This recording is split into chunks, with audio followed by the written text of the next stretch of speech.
uz kādu laiku dabūju palietot Omnia otro telefonu no Samsunga.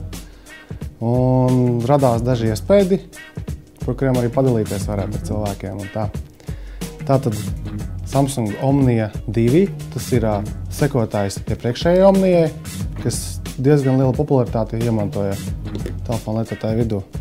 Tas, kas ir tagad mūsdienās modīgi, liels ekrāns touchscreen, šajā gadījumā tas ir 3,7 collas, pie tām tas ir AMOLED ekrāns, un tas arī bija pirmais, ko es arī tā pamanīju telefonu izņemot no kastītes, ieslēdzot iekšā, cik košas krāsas viņam ir. Un pie tā arī faktiski apstājās mana sajūsma.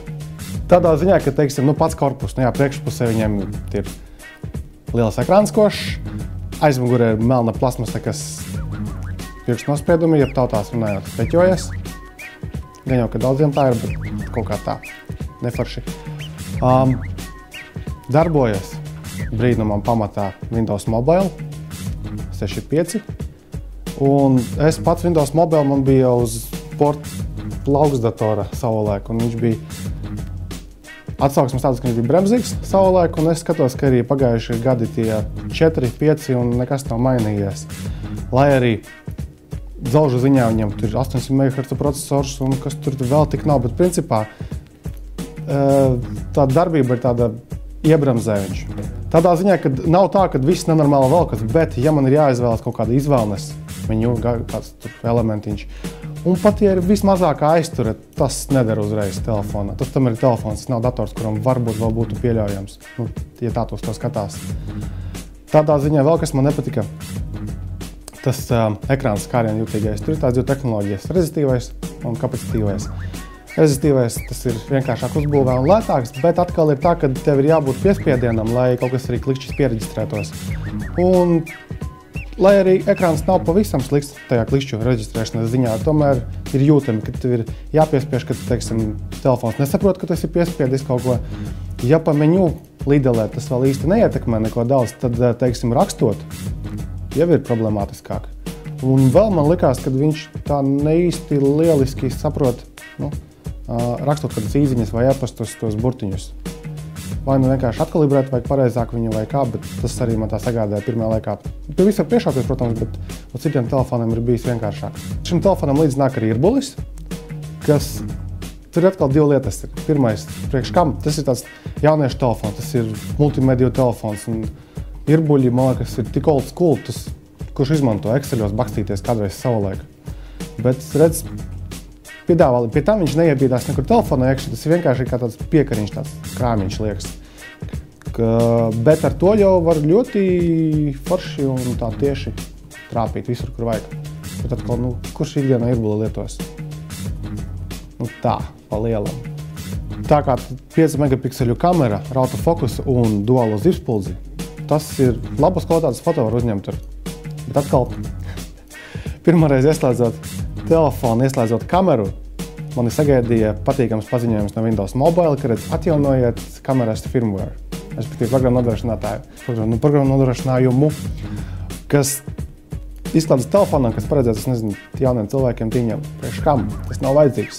Tam ir jādarbojas vienkārši.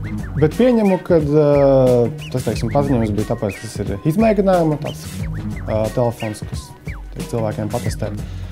Tāpēc arī vislabāk veikala aiziet, vienkārši pašam paspēdīties, un var jau būt, ka citam pieredze būs savādāk ar šo telefonu. Filmēt arī filmē. Kvalitāte arī ir diezgan laba, cik es te patestējos, pamēģināju pafilmēt kaķus un suņus pie mājas. Es tā pieņemu, ka šis konkrētais tālrunis ir mērķēts uz jauniešiem, aktīvākiem cilvēkiem, kam pirmajā vietā ir multimēdija, kurš grib uzņemt labas kvalitātes fotoattēlus, kurš grib skatīties video, tās pašas fotogrāfijas telefonā, klausīties mūziku, jo viņam ir radio, kas tev normāli darbojas. Ekrāns liels, tas visu to ļauj darīt.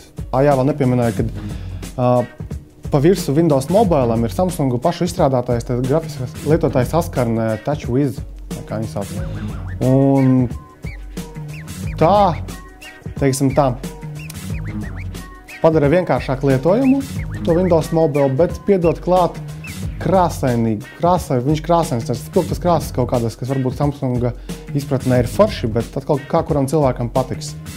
Gribas pieminēt arī to izvēlnes modifikāciju, jeb cube. Tas ir vienkārši tās trīsdimensionāls kubs ar 6 skaldnītēm, kur izvietotas ir tur kamerā, tās saīsnes uz programmām, un kas tā smuki grozās apkārt un tā, bet ikdienā, kurš tur baigi grozīsies? Parādīt kaimiņa Jurim, jā, bet ikdienā nezinu. Forši, jā, bet bezjēdzīgi diezgan.